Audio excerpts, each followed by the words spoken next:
What up, peeps? It's your girl, Dosh, coming back to For Real Takes. Well, you guys, it's that time again. It's movie news time, and there's a couple things I want to come on here and discuss today with you guys. This one, I'll probably try to keep this short and brief, definitely under 30 minutes. Just a couple of things I want to kind of bring to your attention, some things I'm actually excited to talk about. Let's just go ahead and get into it. The first thing, of course, culminates with movie theaters. I discussed something briefly last week about just depending of knowing what's the status on when they're going to open up, how we're still trying to see if it's going to be July, hearing about, of course, the drive-in movie theaters, which I'm still hyped about that. Somebody did ask me if I hear anything, let them know. Trust and believe me, I haven't heard anything yet, Missy, so when I do, like I said, I will let you know. I'm really down to do that. In regards to this, one of the things I keep bringing up that I'm curious and I'm really keep just circulating and wanting to know if this is going to actually happen is when in fact we are able to go back to the theaters. Some people, of course, probably not going to be quick to want to go, and then some of us, probably be like, okay, finally we can get back in there. But then like I said before, how will the setup be within the theaters? Are we, when we order our tickets online, how we do our select our own seats, will there be spaces in between? Will the setup be different? Are they going to make changes? Now, I know I was on social media, on one of my social media pages, and I saw that a particular company, a theater company, I think it's located in Germany, called the Berliner Ensemble, posted a picture, and I'm going to post it up here somewhere, and they were just kind of showing you how they're doing their seating. I was very taken aback by the way the revealing of how this section is very separated. But not that surprising or shocking because honestly, we are dealing with COVID. We're in a pandemic, so they want to be cautious. And let's just be real, that is possible. But when I keep thinking about the amount of seating, and a lot of movie theaters, in the States, in the countries, whichever, them having to tear, rip out, whatever, to do this. I want to thank most of these theaters, and I'm hoping I'll get information very shortly that I can come out here and update you again, where there's a lot of discussion and strategy as to how to go about doing this. June, again, is next week. July is truly around the corner. What are they going to be doing in regards to the situation with theater goers? I know I will look forward to going to the movies again. There's a couple things that are still supposed to be coming out, and I really want to see them. I just really want to know what is going to be the overall guidelines for moviegoers to come back into the theaters. I'm hoping they will do where you do get the tickets, the parts in between some of the scenes are grayed out. A lot of us, even myself, I have to admit, I like to always get two seats separate so I can have the space for myself, whatever, if I want. If I don't have anybody with me, that seat is just empty, and it just gives me, breathing room, whatever, and it gives me a seat to put my stuff.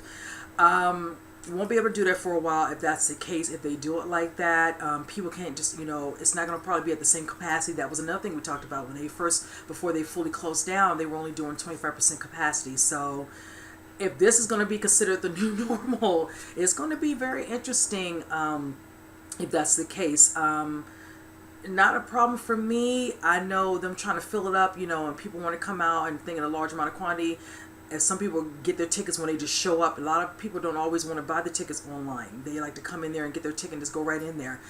Not going to be always able to do that. So it also depends on the actual movie. Let me at least put that out there to be fair on that instance. But this is something that definitely needs to be addressed. And hopefully in the next coming weeks, we'll get some information about that, because that definitely will play a part. Generally, like I said, most of the movies that we all want to see this year are all mostly coming out. There's only a small few that are coming out later this summer going into the fall. So, and by next year, hopefully a lot more theaters will kind of, ease up a little bit, but depending on things are coming down or dying down, so to speak, in regards to the, pandemic, where it's not that many cases, not that many, deaths, whatever, then they'll feel a little bit more, open to possibly, having more people within each of these theater rooms when they're showcasing a movie. So I, again, will just keep you guys abreast, but I just want to bring that to your attention because this is something that would be considered the new normal. This is something they're going to do. This is going to be around for a while until we truly get back. It could be like a year or so from now, year and a half, where it'll get to a capacity where, okay, we can go back to maybe 75%, maybe never again 100%. and that's including also things like concerts, things of this nature, going to watch an actual game. It's just going to be just really interesting when we get back out and try to enjoy these other types of creative outlets. So yeah, I just wanted to bring that part up, because when I saw that picture I was just like, oh wow, that's what they're doing. Okay, definitely doesn't look far-fetched and something I cannot see happening here in the States. So just want to kind of put that on this. So moving on from that, now the next thing I want to discuss is has to do with a movie I talked about for a while, and it's been about almost a year that I discussed it, maybe 6 months plus. It has to do with a movie that's, of course, being produced by Leonardo DiCaprio. I can always get tongue-tied with him, and of course Martin Scorsese, and of course Robert De Niro. This has to do with Killers of the Flower Moon. This is one of those movies I'm really looking forward to seeing. There was a movie he was supposed to be a part of, which is supposed to be with Guillermo del Toro, but he decided to, of course, link up with Martin Scorsese. I'm not surprised. He's worked with him in the past, whatever, but I really was wanting him to do something with del Toro. Hopefully he'll find the fit, but he's going along with this one, and it's fine. Now let me just kind of throw you all the synopsis again so you all can kind of have an idea, and then I kind of get into my overall information with that one. With this particular film, it has to do with the mysterious murders of a wealthy members of Osage Native American tribe, Osage County, Oklahoma. It says, which triggers an investigation from the FBI in the 1920s. Now, this, of course, like I said, was in development, whichever. We're kind of was waiting on this, and what was happening is because of the fact that the amount of money it's going to cost for him to do this movie, I think it's somewhere between like maybe up to 200 million. So like 175 to 200 million, whatever. So pretty much what Scorsese's been doing with Leo has been just kind of shopping this particular movie around, and it looks like Apple has decided to come on board to help them get the rest of the funding, and the funding they need this extravagant amount of money to go ahead and get this movie up and running. And I'm kind of glad to hear they're going to do, because I really want to see this. I love me some smart Scorsese films. My favorite film, literally, I love many movies. I'm a movie buff, whatever. But one of my favorites by him per se is The Goodfellas. I just love Goodfellas. I just love that movie, and he has done many things over the years that I love. And I mean, honestly, Netflix with The Irishman, I mean, it did very well. And then after that, being the fact that it did very well, it was nominated for many Oscars, and Best Picture being one. So I'm not surprised by this, and I feel like this is probably a good thing for them. I know they're probably excited about this, so they can go ahead and move forward with the actual movie. Now, we're just waiting for, of course, the movies to get back to going back on production. Right now, things are still at a standstill, so at least this part is actually handled. So this won't be an issue moving forward. I know Apple definitely snatching that up is a good thing. I know they're actually going to be showcasing the World War II movie, Tom Hanks's movie. That should be really good. Greyhound, excuse me. So I'm looking forward to seeing that as well. I'm a Tom Hanks fan as well, so that's right up my alley. So yeah, I'm excited for this movie. I'm glad we're getting more information about it. I really am wanting to know also who else will be cast. I know Leo is definitely attached to this, and of course, Robert being attached as well. So I'm just ready to see who else is a part of the actual cast, and just ready for them to finally do this, because this is something that's been on the radar for Martin for a while. Then Leo came on board, of course, because they've been trying to kind of get it ball rolling. So yeah, keep tabs on this one. That's one of those ones that definitely is on my list of you just must see, whichever. So like I said, when I know more, you all know more. So moving on from that. Now this one, I will say this is more of a rant, but I'm actually excited, but I'm still kind of upset because I'm not going to get what I really want. And this has to do with Superman. Now, I know Henry Cavill right now is in talks to, reprise his role as Superman for DCEU. I'm happy about that, but I will say this, my happiness was short-lived, because I was really hoping that I would hear other information in regards to knowing that this might open the floodgates of us thinking that we will eventually get our Man of Steel 2. It looks like he will be in talks at possibly coming back to play his character, but it says that it will not be in regards to Man of Steel 2. You already know he's not a part of Wonder Woman 1984 or the Batman, so I'm kind of bummed about that. So I'm just curious as to in what capacity will he be a part of anything pertaining to Shazam. I know a lot of people said, there'd be some interesting if he ends up being a part of, the stuff in regards to the Black Adam with, Dwayne Johnson. That will be interesting. I'm totally here for seeing that as well. But I really want my Man of Steel too. I'm just like, are you kidding me? Because we all remember how a year or so, almost a year and a half ago, whatever, when talks kind of, fell through. He wanted to, I think he was to do a cameo in Shazam, the first one, and of course we never really saw him per se, whatever and all that. But the fact that they wanted that to be his, last one, and then consider, I think, a negotiation to, bring him to do Man of Steel 2, whatever, and then renegotiate his money so he can get more money, of course, please. Even though they want to do the roles with it and all that, it's always about the dollar. I say that all the time, whatever it is. This is all about the green. Let's just be real. So I just don't know what's going to happen. I'm keeping my eyes on this one now that this is now coming back up. I'm still excited just knowing that we'll get to see him, of course, in Justice League, Snyder Cut. So yeah, just, oh God, I really want my Man of Steel too. I'm still, pissed, whatever. I love the first one. I loved him in, Batman versus Superman. I loved him in that, and of course when he did Justice League, just seeing them all together and the characters, So I'm gonna still hold off faith, that we might down the road get it. It just doesn't seem like it's gonna be, top priority. They're just saying it's not happening right. I just want to think it's not happening right now. And that's how I'm going to think of it. So I'm not going to sit here and go too much in a rant, whatever. But I'm in my feelings about that. I really want to see that. So it's like, powers that be there, please make that crap happen. It's like, come on now. Y'all just need to stop playing with us. Just make it happen. So moving from that. Now this one I'm definitely looking forward to seeing. And this has to do with Avatar 2. Now we're getting a little bit more information. I'm kind of glad because for a while we weren't hearing anything. Of course, we know we're seeing, the new logo about a year or so ago, and then hearing, them showing visuals of what, some of the parts of Pandora is going to look like when we really dive deep into Pandora. Figuratively, we're going to get to see more underwater scenes, whichever. We're hearing from the overall writer of the actual movie that we're going to get to see, now that all these amount of years have passed, knowing what happened, with Jake, transferring his conscience into his avatar, and now him and Nave are now together. Of course, we got to see their bond grow in the first movie. Now we're going to get to see them being together and, of course, having a family. So I'm excited for that. I'm going to read what the actual writer stated in this, whatever, because they've been very tight-lipped on a lot of the stuff in regards to Avatar 2. So knowing that we're getting a little bit, so let me just kind of jump into it. Jake and Neytiri have a family in this movie. They are forced to leave their home. They go out and explore the different regions of Pandora, including spending quite a bit of time on the water, around the water, in the water. And then he says, I think, why do people turn to entertainment today more so than ever? I think it's to escape the world we're in, to escape other pressures they have in their lives. I think with Avatar, we have an opportunity to allow the people to escape to an incredible world with incredible characters that they will follow in much the same way as Peter Jackson was when he did, of course, Lord of the Rings. So that's what we're looking forward to doing.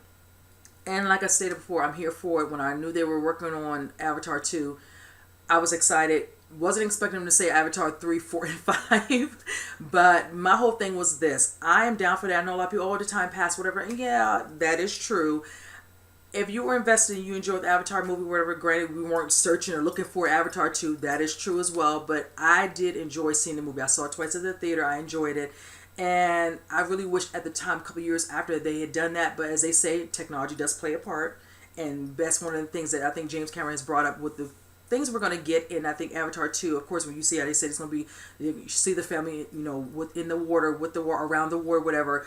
The underwater scenes, whichever, I think they said the technology at the time was not good for them to do it. They had to wait a while. So now that things are, more able in regards to that area, that aspect, we're in for a treat from him, I'm assuming, so in regards to now that they're doing all the movies back to back in regards to production. So I'm excited to see what's in store for those two characters, and of course learning about their life now over the course of this movie, and of course with the other movies going on, progressing the story from their point of view, and of course being introduced maybe to some previous characters and also some new characters. That'll be great as well. I'm totally down for that. I know one thing is said, a lot of people, individuals will say, oh well, this movie, the other thing was underrated, whatever. At the time when it came out, it was something different. It was something in regards to the way technology was done, the overall, look, the cinematography. It was just visually, it was beautiful to me. I enjoyed it. Like I said, saw it multiple times.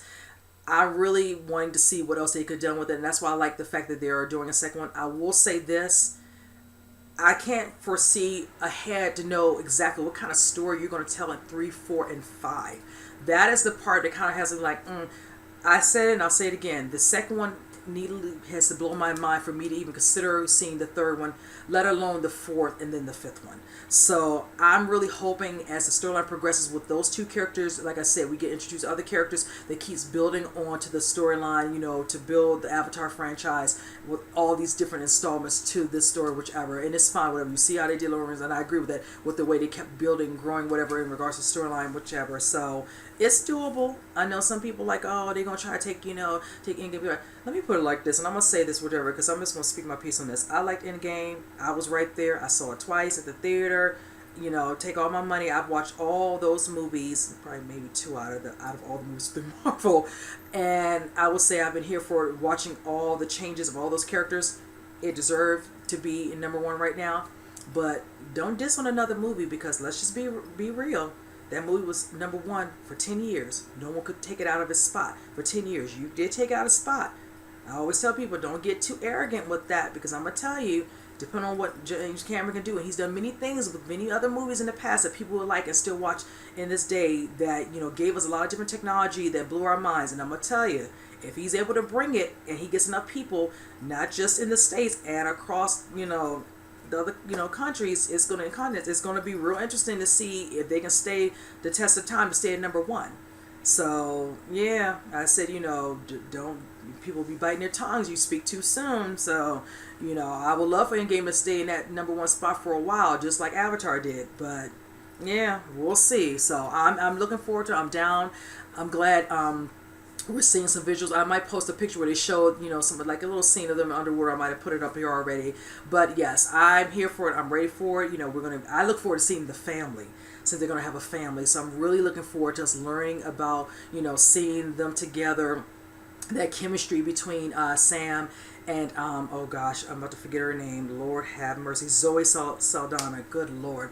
So I wanted to see them again, and probably before the movie comes out, I'll probably watch the first one again just to kind of refresh a little bit. I've already seen it so many times, whatever, that I remember it anyway. Because when it finally came out on DVD, I watched it again and again and again. So that shouldn't be a problem. But yes, that's one of the ones I'm definitely looking forward to seeing when it comes out. I think they say it's in December 2021. Let me get the dates. Okay, Avatar 2.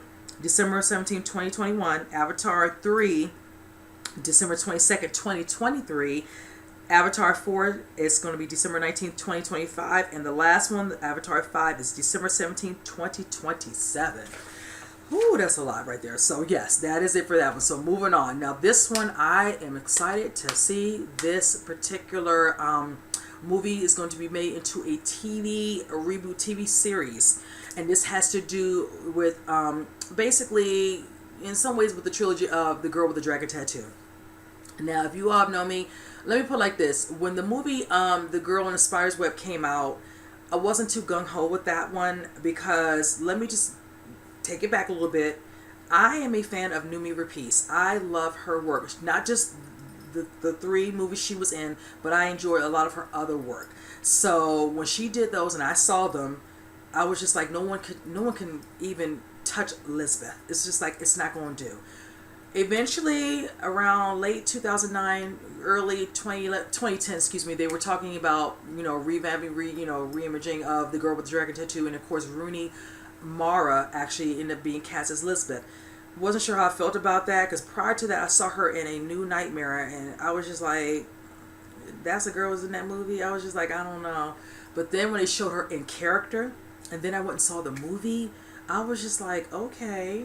And then, of course, starring Dan Craig with her, alongside her, they did a phenomenal job. I was here for it. I was excited. I was like, okay, give me the sequel.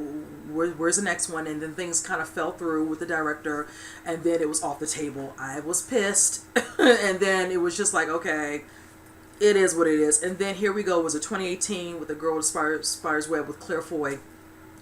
The trailer was really interesting, but I will say this. When they did the trailer for that one, I was pissed because they gave a little bit of the reveal from what happens in the movie. And let's just say it just made the whole overall experience of going to see the theater just very lackluster for me. I was so pissed because it was just like, why would you show that in the trailer? And we already know sometimes in some trailers they show us too much, whatever. But when you give a certain specific reveal of a part of the storyline straight out, whatever. Some of the movies, they'll show a little bit of this, whatever, but you still have more to see, whatever. So it doesn't, doesn't lighten the mood so much for the movie, whatever, and you can kind of go along with it. But this one, I was just like, I'm not here for it, and I didn't even enjoy it. I was still pissed, so I wasn't really feeling it. And nothing against Claire Ford, she was fine, the character she was playing, but it was just like her overall mannerisms in that character. It was kind of stiff. I wasn't feeling it.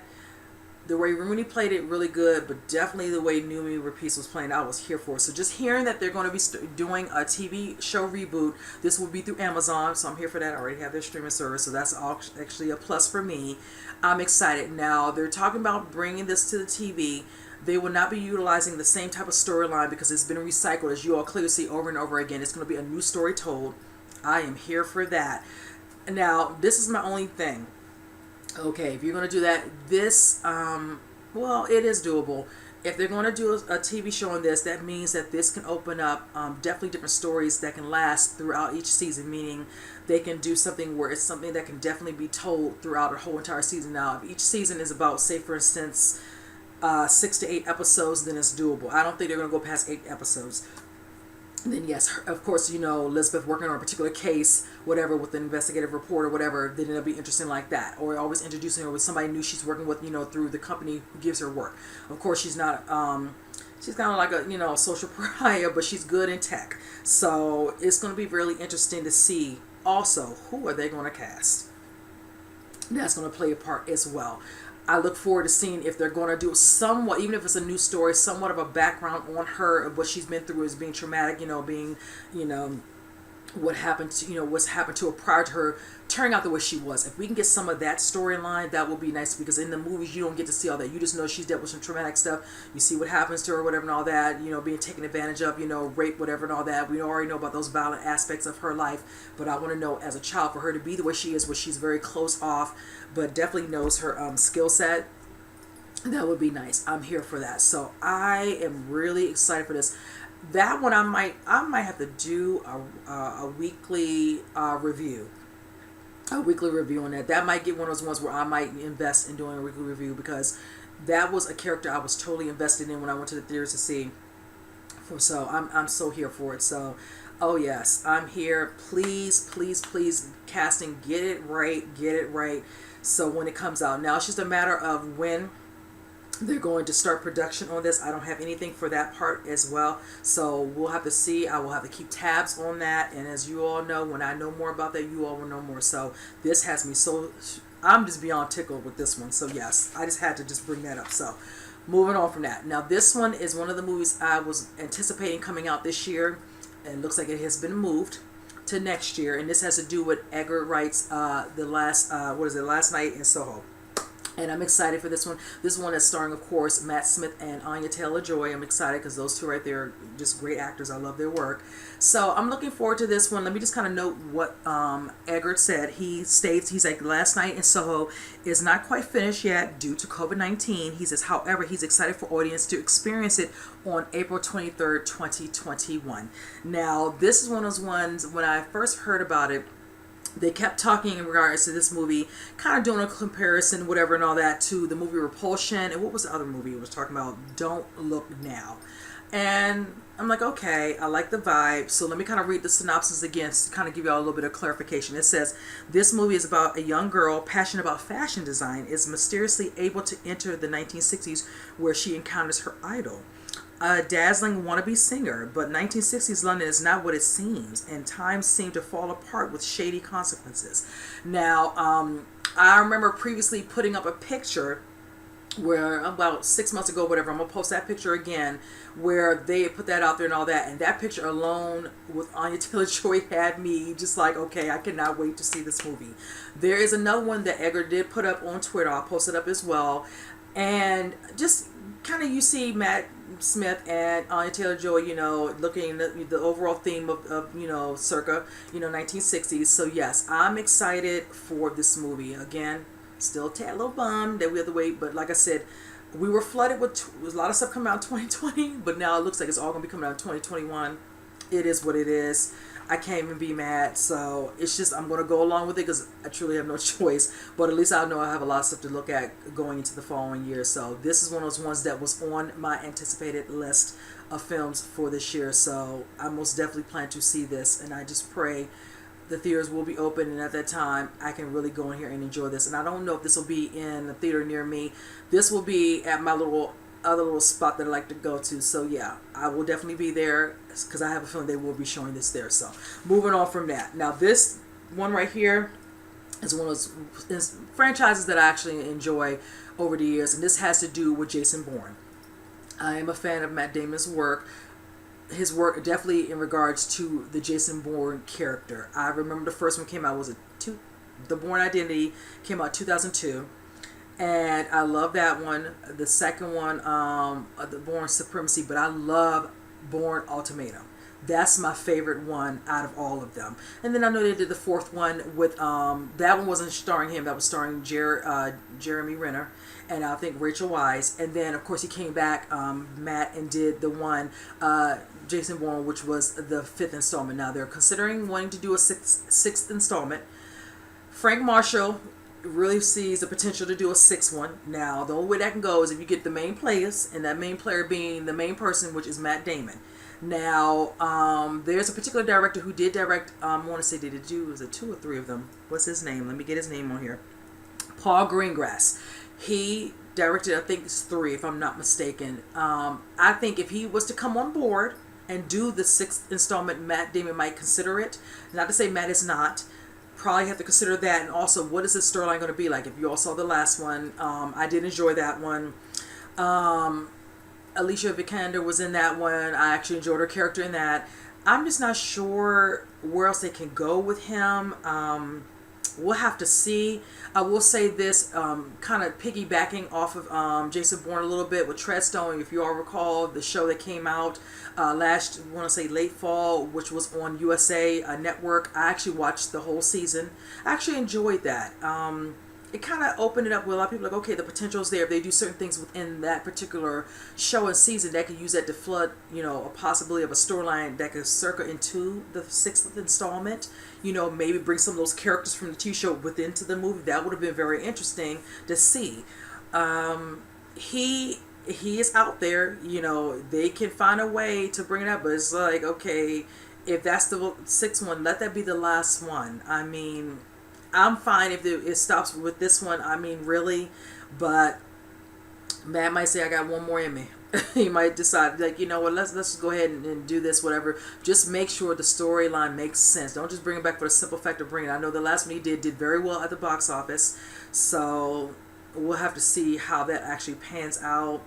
I'm not sure, but it's just basically Frank's, little baby he wants to bring to fruition. We don't know how Matt feels.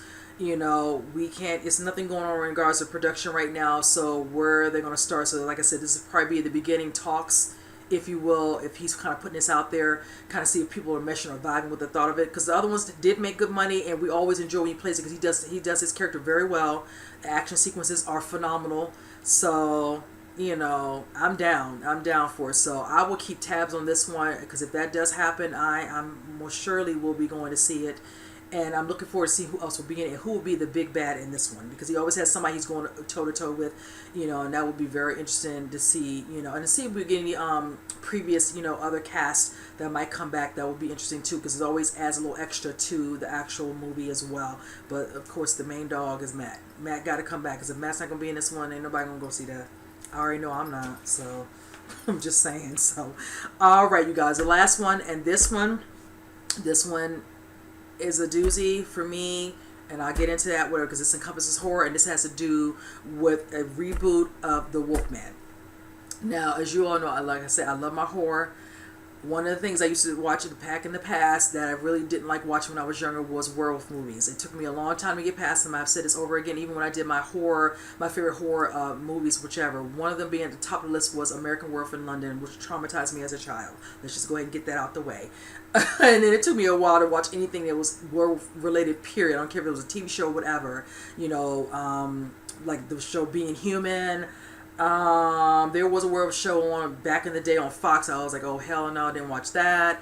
It was just, I watched the UK, Being Human, and then watching the one that was Americanized, whichever, Underworld, whatever. It's just like, oh god, oh god, I couldn't stand it. So when this one came out, of course you already know the original. And then, of course, when they did the reboot with Benicio del Toro, which I actually love, and I think they came out in 2009, if I'm not mistaken, I actually enjoyed it. I like the way they did their take on it. A lot of people didn't like it. I'm just like, I prefer that one over the original one that came out, decades ago. So that was really shocking because I like the way the actual, was it practical effects were done, any of the special effects as well. The way it was all done just looked really, really good. I loved seeing Del Toro play the actual Wolfman, and of course also Anthony Hopkins as well. So to hear that they're doing this is of course through Universal, I shouldn't be surprised. You all know as of lately they've been trying to revamp doing them and then doing them where they're all basically a standalone. We of course had the first Mummy movie with Tom Cruise. Didn't do so well, whichever, and then he kind of had to take a seat back going through Universal Monsters, but then of course Blumhouse deciding to let's find a way to kind of bring these particular specific characters their own storyline, whatever. It doesn't have to be exactly how the stories were told in the past, whichever, make them their own. And clearly so far so good. The Invisible Man did very well, of course, by Leigh Whannell, starring Elizabeth Moss. Phenomenal movie. I have that on DVD that actually just came out last week, so I had to add that to the collection.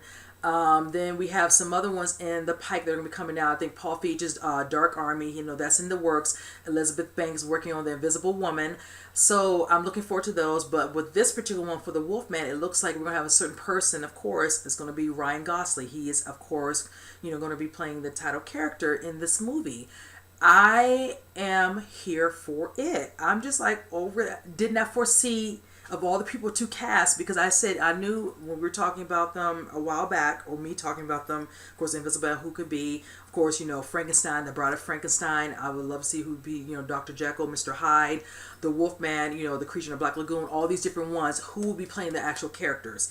And to know that it's going to be him, I'm just like, oh my gosh. I'm like, okay, all right, it's doable, whichever.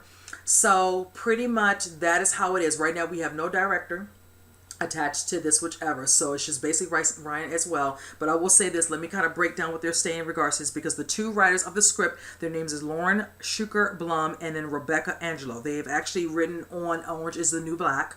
So I'm like, okay, a lot of people love the show.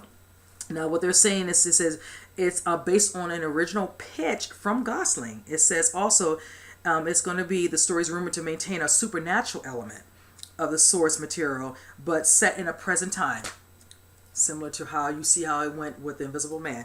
Also, it says it'll be in a similar tone to Jake Gyllenhaal-led movie Nightcrawler. I have Nightcrawler on DVD. I actually enjoyed that movie. So I'm just like, okay, I'm vibing with the way they were doing this. So it definitely is going to be, they're definitely doing an original take on this, like I said, aka standalone, where the story's not going to be perceived like, remember the original Invisible Man, a lot of people thought it was going to be exactly like that in the storyline, and it was not like that, and a lot of people weren't sure how to take it, weren't sure if they were going to like it. But when they saw Leigh Whannell was attached, a lot of people were just like, okay, he did Saw, whatever and all, he does horror, whatever, this is going to be some more of a thriller aspect, probably more than horror, based, whichever. And it turned out that thing was a somewhere between a $7 to $9 million budget, and it made like 100, somewhere between 115, $125 million, whatever. Did very well at the box office. It came out like a couple weeks right before they shut down in regards to the pandemic. So it did make some good money, and I was glad it did. A lot of people saw it. I saw it twice at the theater. I rented it when they were renting it on demand for my aunt to watch, so we could watch it at home. And then I just like I said, purchased it on DVD, and my cousin wanted to see it, so she's borrowing my copy. So there you go. So yes, I am here to see who is going to be attached as the director. I want to know who else will be actually involved in the movie in regards to casting. I will say this, I don't do war movies in the theaters. Most of the movies I do watch, I watch them at home. I said I'm not there in the theater aspect yet, but this might be one of those ones. I might go out to the theaters to see it. I said I might even do a date with this, whatever, because I might do the cringing like this, but I'm going to power through. Like I powered through all these years, I'm just going to power through, because I can foresee, I'm not going to let that get to me, whatever. But if the special effects are good with and all that and creep me the heck out, then they're doing their job. And that lets me know, it's like, yeah, I'm going to be all freaked out and as soon as that movie ends, I'm gonna be right there near the exit. I'm gonna make sure my seat's near the exit because I'm not sitting in the middle. So people around me jumping around, screaming and freaking me out, and my heart rate goes up as if I'm working out. So that's just my little rant on that. So, but yes, I'm definitely here for this. I'm going to keep tabs on this one just to see, like I said, who else will be added and also who will be the director. Hopefully in the coming months we'll get more information about this because I think this is Ryan's next actual movie he'll be working on. So I figured if not this year, going to next year is probably when they're going to start production on this. Like I said, everything is shut down right now. Things are slowly starting to open up with some of the the states opening up for them to actually come out and start getting back into doing production on some movies or whatever that have been basically put on hold. So I'm here for it. I'm down, and pretty much that is it, you guys. I just wanted to come here and just kind of throw this little stuff out. Comment below on anything I discuss. I would love to know what your thoughts are on this. And with that said, I'll see you guys in the next movie news. You guys take care.